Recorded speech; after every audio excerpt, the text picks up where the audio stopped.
Hello and welcome to Fresh Thinking by Snowden Optiro. My name's Ian Glacken.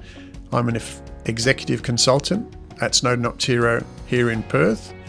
Today we're going to talk about how to manage mining studies effectively. We're going to talk about the purpose of mining studies, key elements for success, the timing of supporting studies, and some tips on managing the entire process. Joining me is our principal consultant, mining engineer Frank Blanchfield, who's got more than 35 years of experience in the mining industry and is an expert in mining project evaluation and management. So welcome, Frank.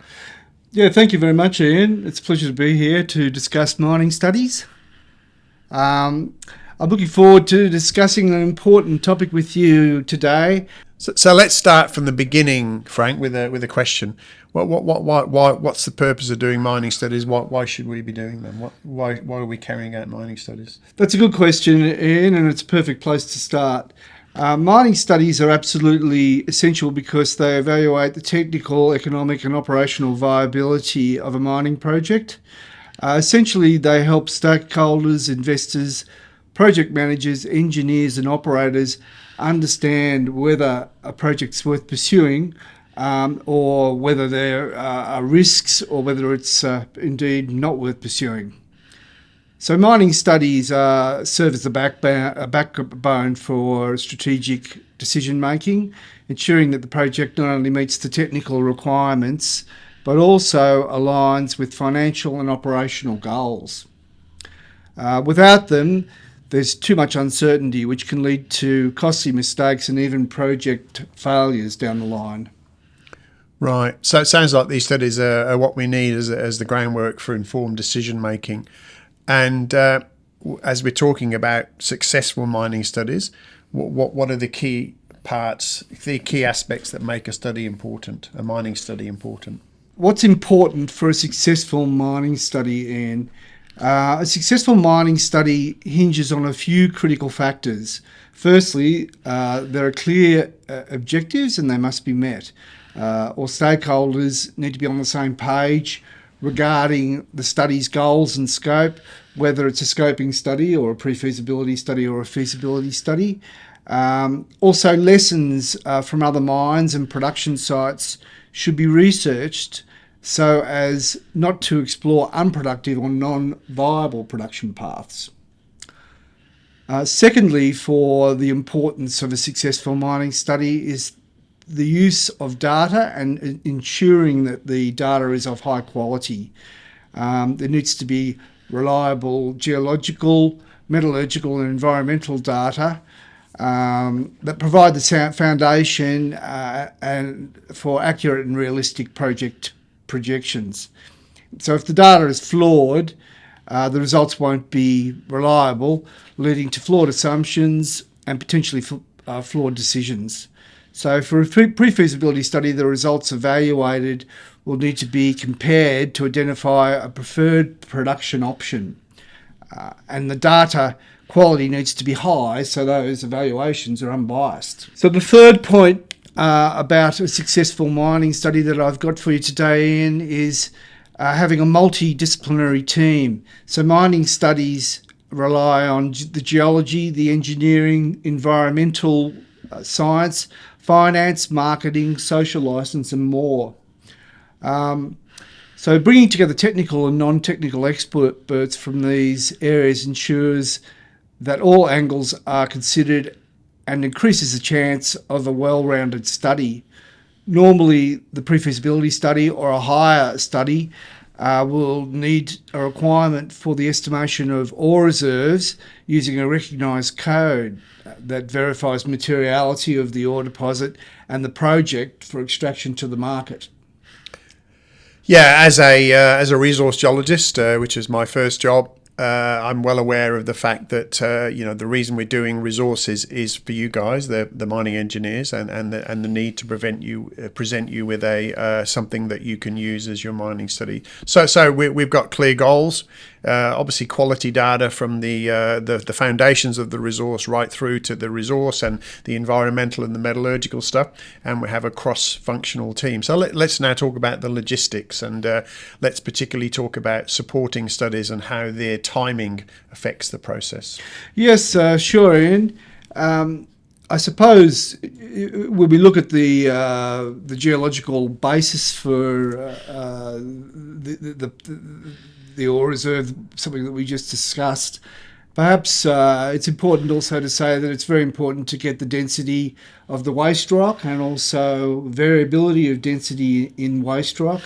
And we also need sometimes to have the deleterious minerals estimated at the same level of confidence as the main revenue collecting commodity that might be estimated in the resource model. So the resource model is quite far reaching. But in terms of the timing of the studies, it's important to have a very, very strong basis for a geological model. Without that, we really can't commence the evaluation. Particularly, we also need to understand the environmental impact assessments, metallurgical testing, and hydrogeological studies and hydrology studies. And the timing also depends on the type and the stage of the mining study as well. For example, in the early scoping study stage, you may only need a preliminary data set and a rough project assessment. And you might find that the path actually changes for the project once that initial viability has been understood. And during a pre-feasibility study, we may go through a number of iterations that move us from the original scoping study. And out of that pre-feasibility study, there'll be much more detailed and finalised data, and the supporting studies around those need to be planned ahead to avoid delays.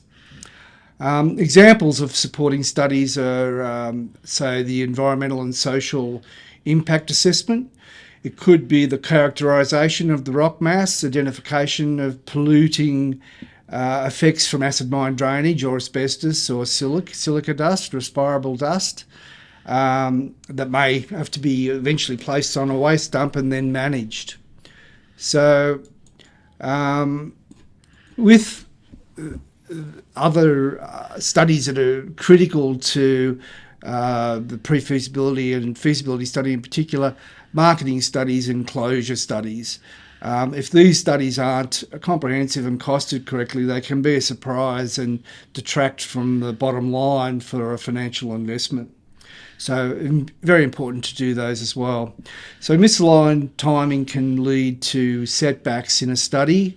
So let's say that, for example, that you're waiting on metallurgical data, and it can, for the recovery rates or for a new oxidation state, highly oxidized material, it can delay the study while you're actually waiting for that. And it may take the labs months to get that study available and those results available, so we can't actually use them. And that's not what we want in a study. In a study, we've got a start point and an end point, and usually an investment style decision needs to happen at that end point, and so it needs to be planned very well. Proper planning and scheduling are crucial to avoid bottlenecks. Also, you need to be aware that in a pre-feasibility study, they can be the most expensive study and maybe 2 times more expensive or upwards than a feasibility study, because there's a number of iterations that need to be assessed. So in terms of the studies, we talk in terms of the jargon about scoping studies, pre-feasibility studies and feasibility studies. Would you say that is the totality of mining studies, or would we have studies that aren't falling into those 3 categories? Good question, Ian. And sure, there's often studies that are related to production problems. Why isn't the schedule being met? Is there another way to go about a more efficient and pragmatic schedule that can deliver revenue faster? There are many subsets of studies inside those 3 studies, if you like. But it is a good point that it's just not restricted to those major type studies. Yeah. And those major type studies are where Snowden Optiro would have their team of experts for the geology, for mining, cost modelling, production scheduling, application of dilution, and then we would form the mine plan that would fit into a larger study. So that's where our expertise is. But it is very important just to understand that, yes, we're not only limited to those studies, but we can do other mining studies on site as well. Right. Okay. Obviously, timing and data and the team are important. I mean, what advice do you have for effective management of the mining study? Yeah, managing a study, it comes down to proactive planning, communication and monitoring. We need to set clear milestones and deliverables. So breaking down the study into smaller tasks, specific deadlines makes things more manageable. The milestones help everyone keep track and allow you to assess any issues early on. So it's very important to use, say, a Gantt chart or something like that, and to then, find out from the stakeholders how any modifications to that Gantt chart are going to affect the study, and to include all the stakeholders as well. Right. Regular communication is essential. Mining studies involve a cross-functional team, and you need regular updates and discussions for alignment. So from that angle, it's probably a good idea to have weekly or bi-weekly check-ins with team members to keep everything coordinated. And the meetings should be well documented, minutes taken, and they should be distributed to everybody as well. Risk management is also critical. Each study should also do a risk assessment at the end of the study to find out, what the upsides and downsides are in terms of risks and opportunities. And also, we have to have contingency plans in place around risk. And, if that approach is done proactively, that it can minimise risks to the actual study not being completed on its planned path, so to speak. There's three items for you to consider when it comes to managing the study. Yeah, there's a couple more points that I would like to mention though, Ian. The use of project management tools, modern software is very capable of task tracking, and data sharing is very easy these days for big sets of data. So that's invaluable in keeping everyone aligned and keeping to timelines. Also, it's very important to keep your client informed. Independent summaries should be given to the client on a weekly basis, showing how the study's progressing and how it's being performed.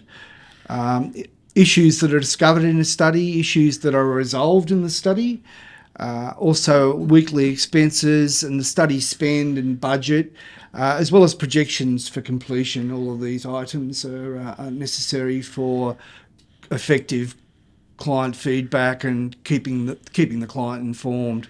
And ultimately, managing a mining study is about keeping things organised, maintaining transparency, and ensuring that each phase of the project is supported by accurate data and insights.